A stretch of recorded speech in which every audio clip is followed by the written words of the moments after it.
So let's look at money. Money is just an interference factor between what you need and what you're able to get. People think in terms of wanting a job to get the money to buy the things that they need. But if they really thought about it, it's not the job or the money that people need, but access to the necessities of life. The use of money results in social stratification and elitism. They say in America that that all people are equal, but most people don't buy the kind of car they want or the house they want. They buy what they can afford. Many cultures tell their people that they are free, but really, you're only as free as your purchasing power. How can someone have freedom when they can't get the best medical care or education for their children? Most people are slaves to jobs that they don't really like, only because they need the money. Many laws are enacted for the benefit of corporations who have the money to lobby, bribe, and persuade government officials to make laws to serve their own interests. People say that the monetary system produces incentive. This may be true to a limited extent, but it also produces greed, corruption, poverty, and tremendous unnecessary human suffering. We have to look at the entire picture. The monetary system is based on artificial scarcity. For example, food products are often destroyed just to keep the prices up. There's a tremendous waste of resources as a result of frequent superficial design changes. This is quite evident in the fashion industry. Our social system is based on the need to continuously buy. You and I in this system are merely consumers. There's a tremendous environmental degradation due to the higher cost of more appropriate waste disposal. In other words, the earth is being plundered for profit. The recent oil spill in the Gulf is a good example of this. But one of the greatest waste of resources and lives is the military. How shameful that it's one of the most profitable and biggest industries in the world.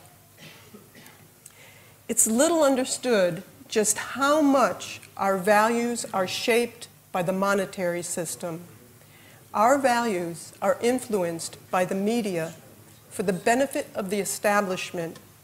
And by this, I mean the banks, the military, and the corporations. For the most part, they determine the public agenda to serve their own interests.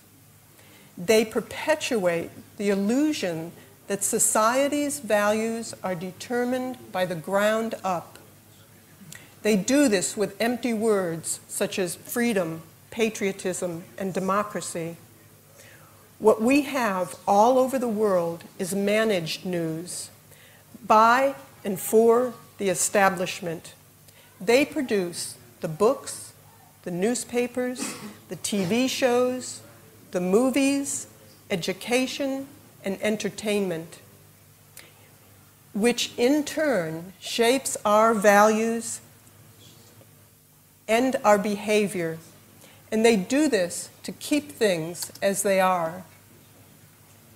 Most important, when the corporation's bottom line is profit, all decisions are made not for the benefit of people or the environment, but primarily for the acquisition of wealth, property, and power.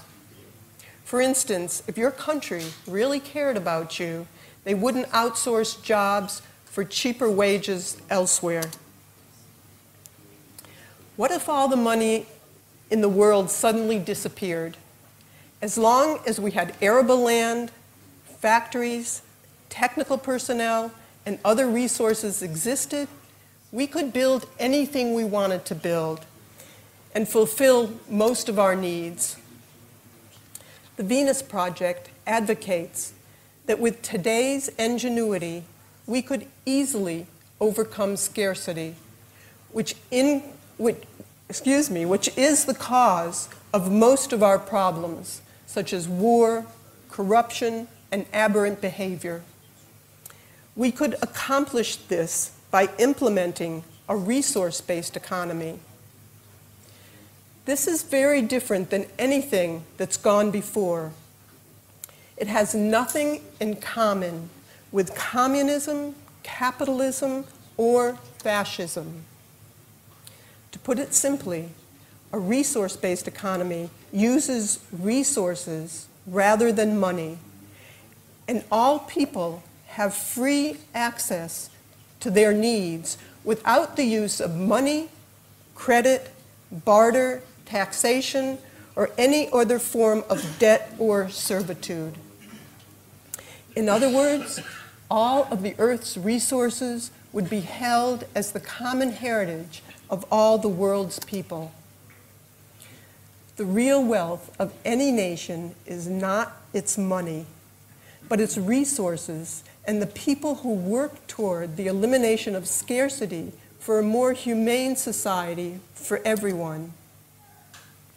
If this is still confusing to you, consider this.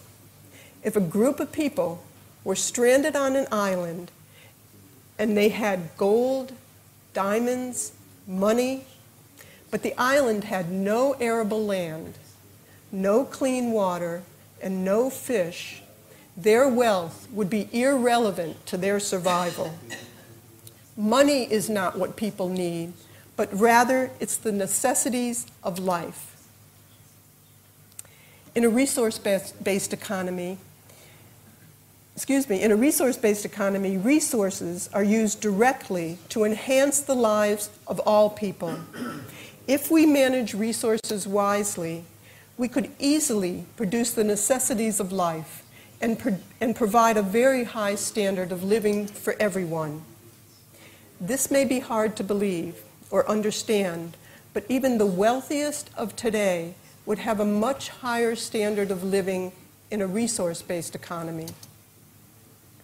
When science and technology are unleashed into society to improve the lives of everyone without restrictions of money, the marketplace, or patents, we could then begin to know what it really means to be human. In a resource-based economy, children would be taught to be problem solvers instead of the parasitic professions used within the monetary system that don't contribute to the well-being of people. These would be fields such as advertising, insurance, real estate, law, politics, and sales. All those professions wouldn't be needed if we didn't use money.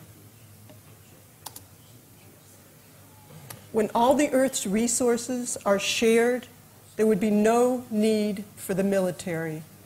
This savage profession could easily be surpassed within a resource-based economy. These people are merely trained to be killing machines. How wonderful it would be if they were sent back to school and trained how to be problem solvers instead, to learn how to bridge the difference between nations without violence. When all the Earth's resources are managed and shared as the common heritage of all the world's people, the artificial boundaries that separate nations would no longer be necessary. Invasion of countries purely for resource theft would be a thing of the past. And that's why we invade other countries. It's not to bring democracy and freedom, as they tell us in the United States. In a resource-based economy, instead of fighting one another over scarce resources, people will be working towards solving problems that are common to everyone, such as the risk of cancer, heart disease, tsunamis, and earthquakes